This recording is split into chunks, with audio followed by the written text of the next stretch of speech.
بسم اللہ الرحمن الرحیم دوستوں، میں ہوں مہران علی اور آپ دیکھ رہے ہیں Mehran T V YouTube channel. آج میں آپ کو چینوے اچیبے کے ناول تھنگس فال اپارٹ کے چیپٹر 20 کی سمری اردو میں بتاؤں گا۔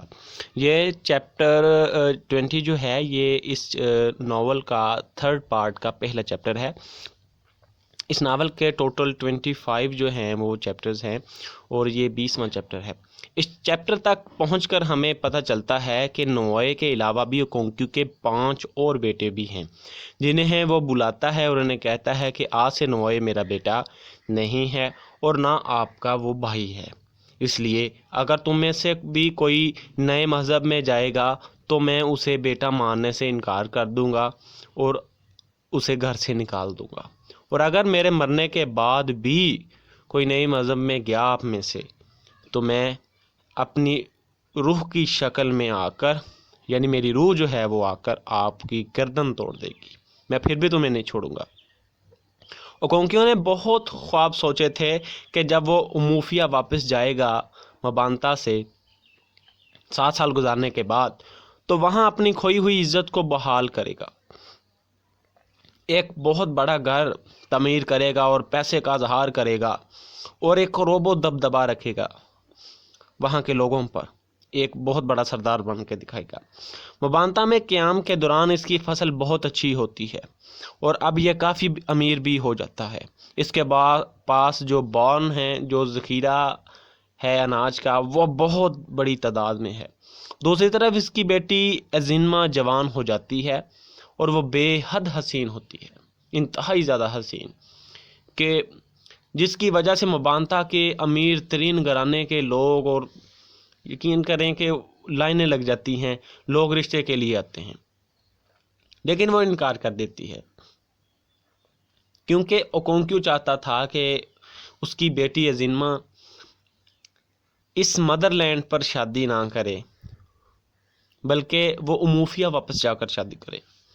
ازینما کو بے حد حسین ہونے کی وجہ سے، اس کے حسن کی بہت زیادہ تعریف ہونے کی وجہ سے اسے کرسٹل آف بیوٹی کہا جاتا تھا، اور ایک وقت تھا جب اس کی ماں اکویفی کو بھی کرسٹل آف بیوٹی کا خطاب دیا گیا تھا۔ جب اوکونکیو اپنی اس حسین بیٹی اور باقی دوسرے افراد کے ساتھ اموفیا واپس جاتا ہے تو اس کے خواب چکنا چور ہو جاتے ہیں۔ وہاں پر اب اوگبویفی اوگوانا سب سے معزز شخص ہے، وہ 2 ٹائٹل جیتنے والا ہے اور انگریزوں کے ساتھ بڑے گہرے تعلقات رکھتا ہے، اور اسی وجہ سے اموفیا میں عدالتیں قائم ہو گئی ہیں، انگریزوں کا قانون لاگو ہے، انگریزوں نے اپنے سپاہی رکھے ہوئے ہیں جو انگریزوں کی اور مشنریز کی بے حرمتی کرنے والوں کو پکڑ کر جیل میں ڈال دیتے ہیں اور انہیں سخت سزا دیتے ہیں۔ اب مبانتا میں انگریزوں کے خلاف نعرے بازی شروع ہو جاتی ہے، لیکن جو کوئی ایسے کرتا ہے اسے قید کر دیا جاتا ہے۔ انگریز اپنے سپاہی کے خلاف اور اپنے فوج کے خلاف اور نعرہ بازی کرنے والوں کی خوب پٹائی کرتے ہیں اور جیل میں ڈال دیتے ہیں۔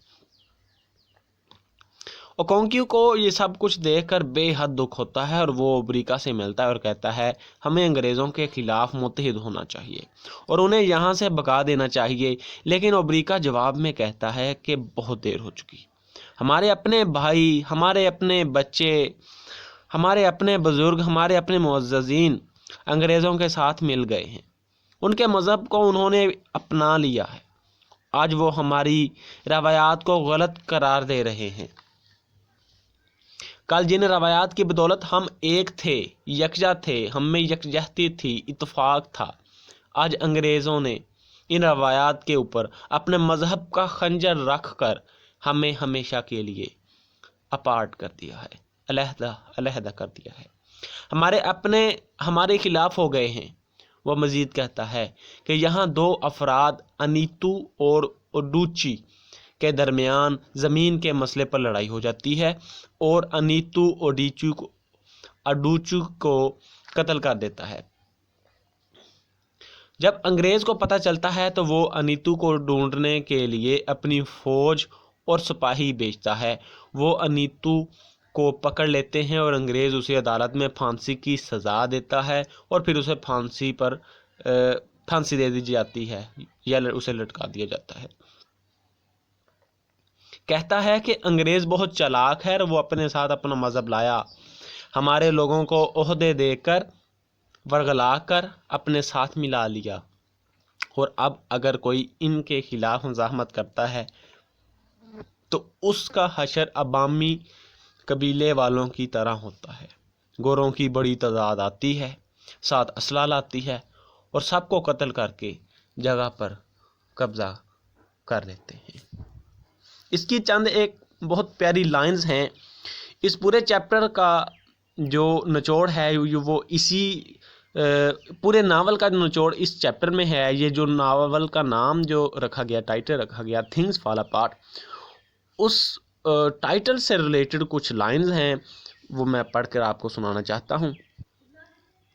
جب اوکونکیو ابریکا سے کہتا ہے کہ ہمیں انگریزوں کے خلاف لڑنا چاہیے تو ابریکا آگے سے جواب دیتا ہے، How do you think we can fight when our own brothers have turned against us? The white man is very clever. He came quietly and peacefully with his religion. We were amused at his foolishness and allowed him to stay. Now he has won our brothers. Our clan can no longer act like one. He has put a knife on the things that held us together, and we have fallen apart. These are the golden lines in this novel. So students, I hope کہ آپ نے اسے بہتر طریقے سے سمجھا ہوگا۔ انشاءاللہ میں صبح ہی اس کے سیکنڈ جو نیکسٹ 2 چیپٹرز ہیں انشاءاللہ ان کے سمری میں اپلوڈ کروں گا، اور انشاءاللہ اسی ویک کے اندر میں یہ مکمل کر دوں گا۔ اپنا بہت سارا خیال رکھیے گا، اس ویڈیو کو لائک کیجئے، دوستوں میں شیئر کیجئے، اور اپنا خیال رکھیے گا۔ السلام علیکم۔